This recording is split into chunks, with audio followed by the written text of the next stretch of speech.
The Financial Survival Network, helping you survive and thrive in the new economy. Go to CarrieLutz.com and sign up for 30 free micro trainings on financial survival. 1490 WGCH. This is Carrie Lutz, and you're listening to the Financial Survival Network, which is brought to you by Miles Franklin. They've been in business selling gold and silver for over 20 years, and I'm a customer because when you buy, they ship. For more information, find them on the web at milesfranklin.com or give them a call at 800-822-8080 and get a free quote.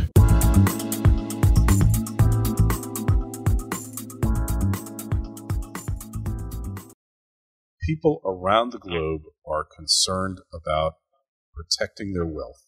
Even people that don't have a lot of wealth are extremely concerned about protecting what little they may have left. And if you're one of those who is concerned about the stability of your bank, your government, and your economy, then you need to hear Treavor Bradley. He's with Georgetown Trust. And Georgetown Trust is located in Belize. He's got a lot of knowledge about internationalizing and protecting one's assets from a variety of threats. Hey, Treavor, welcome back to the Financial Survival Network. I'm really happy to have you back. Hi, good day, Kerry, and it's glad to be back with you again. So the weather in Belize, what's the temperature now? So right now, Kerry, the temperature is in the low 80s. It's very, very nice weather right now. We had some slight rains a few days ago, but it's just part of the tropical climate. Everything is fine right now. Yeah, and the water is as blue as the sky, right? Oh, yeah, and some parts of it are as green as the forest. Yeah, that's what I love about the tropics. So one day, when I'm ready and the Financial Survival Network doesn't need me anymore, I'm retiring to some place like Belize for certain. But hopefully my money will be able to retire before I do, right? Oh, definitely. We're right here waiting for anyone who believes that they would like to start afresh and turn a new page in their lives with respect to protecting their wealth and their assets and creating new investments. And on that note, you're getting a lot of interest from Europeans, from Germans, I guess from Brits, especially from the French, all over the place, aren't you? Oh, yeah. We are getting inquiries not only from North American clients, but from around the world. We find that a lot of professionals who have previously been operating in various other jurisdictions may have clients out of the Western European countries as well as Americans and Canadians, and they themselves are coming under a lot of pressure, so they prefer to do their business from a jurisdiction that is very private and confidential, and whereby strict bank secrecy is a part of the legislation. Yeah, and that's a reassuring thing. And I know we've talked about it before, but is it difficult to start internationalizing assets? I mean, what's involved with it? First of all, you have to know how much assets do you have that you would want to put into an international asset protection structure.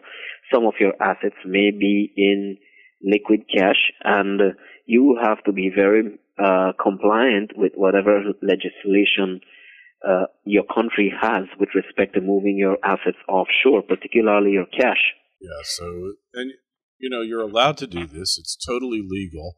There's nothing to stop you from doing it, but we don't know how much longer Americans in particular, but of course people from all the Western nations will be free to invest when and where they please, do we?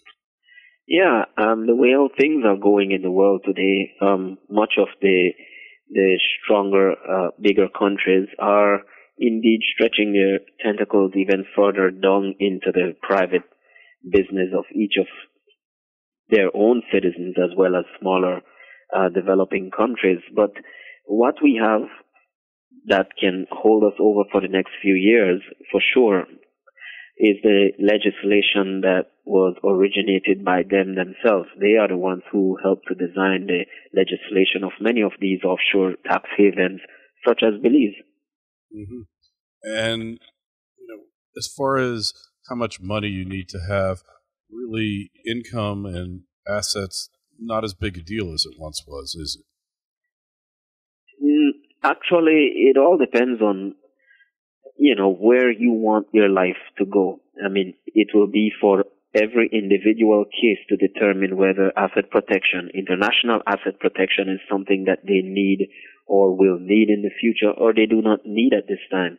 So we always advise our clients to examine your financial situation, examine where you want your life to go, where you believe your life is heading, and reassess whether you want to remain in your current situation or you want to start afresh. Yeah, makes a lot of sense. And it's one of those things that right now it's legal to do. You can easily get it done. You can send a check or a wire or whatever it takes. It doesn't matter.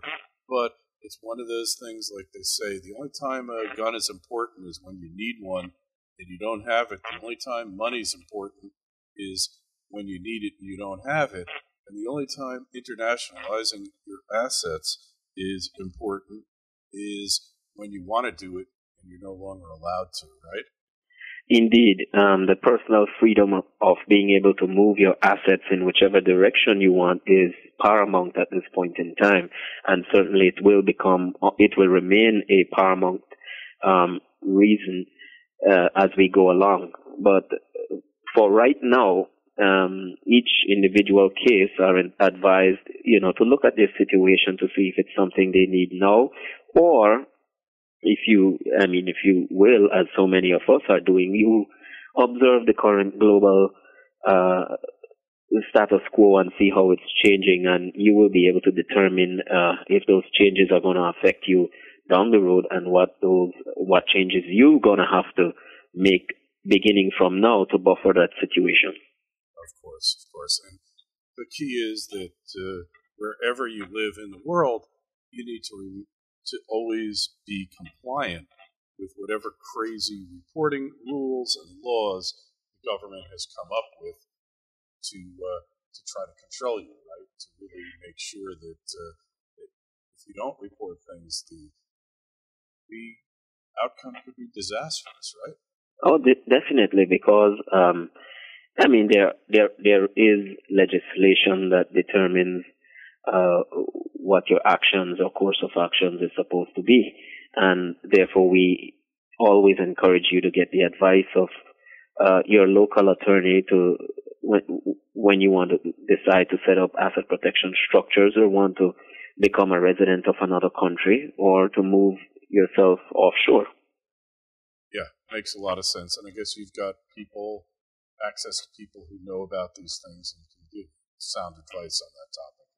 Oh, certainly. I can definitely refer each client to folks and attorneys and tax planners and so on who are situated all over the world, who make it their business to do this type of work every day.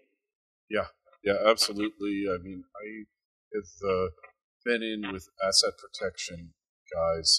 Usually they come into the picture too late to help their clients when I was involved in lawsuits.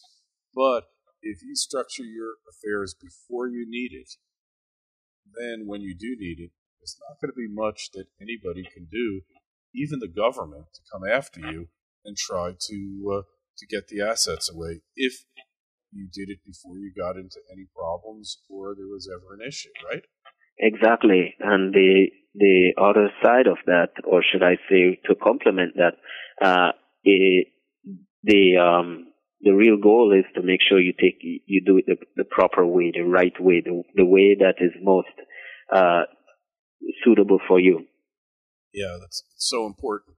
Hey, Trevor, people want to learn more about internationalizing their assets. If you want to know how to do it the right way so you stay out of trouble, where do they find you and Georgetown Trust?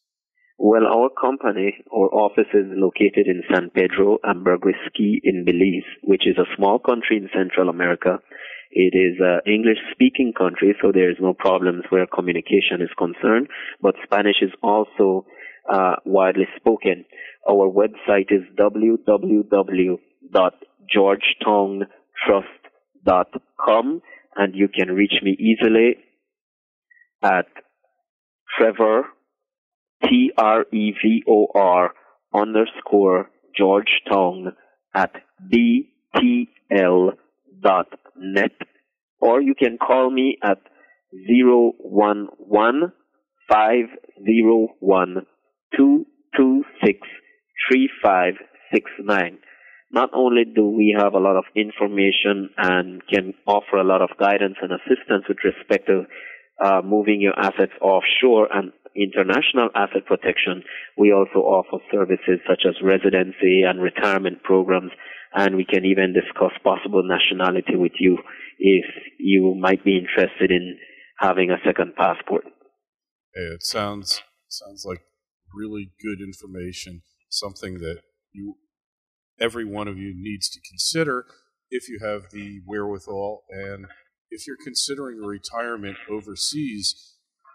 It's better to prepare for it now, because if certain laws get passed, it could become very difficult for the average American who can now retire to Mexico or Costa Rica or any number of countries and maintain a wonderful lifestyle at a fraction of the cost of living that we encounter in the U.S. If you don't prepare for that retirement now, you may never be able to get it. So another reason that being prepared and forewarned is forearmed. Anyway, that's Treavor. Correct. Treavor, hey, thanks again for being on. It's always a pleasure. And hopefully we will see you at one of these conferences coming up in Vegas, I guess, in July, right? I don't know if I will be there, but certain representatives from our group of companies will be there in Vegas at the Money Show. Okay, Money Show. And any possibility of Freedom Fest this year?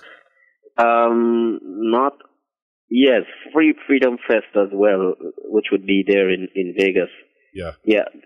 Other representatives from our group will be there. I will be speaking here in Belize in June in the next few weeks at a Live and Invest show, and then next year at the Freedom Fest in Atlantis, Bahamas. All right. Excellent. So we'll definitely see you around, and thanks again for being on the Financial Survival Network. Talk to you soon. Thank you, Kerry. All right. Thank you very much.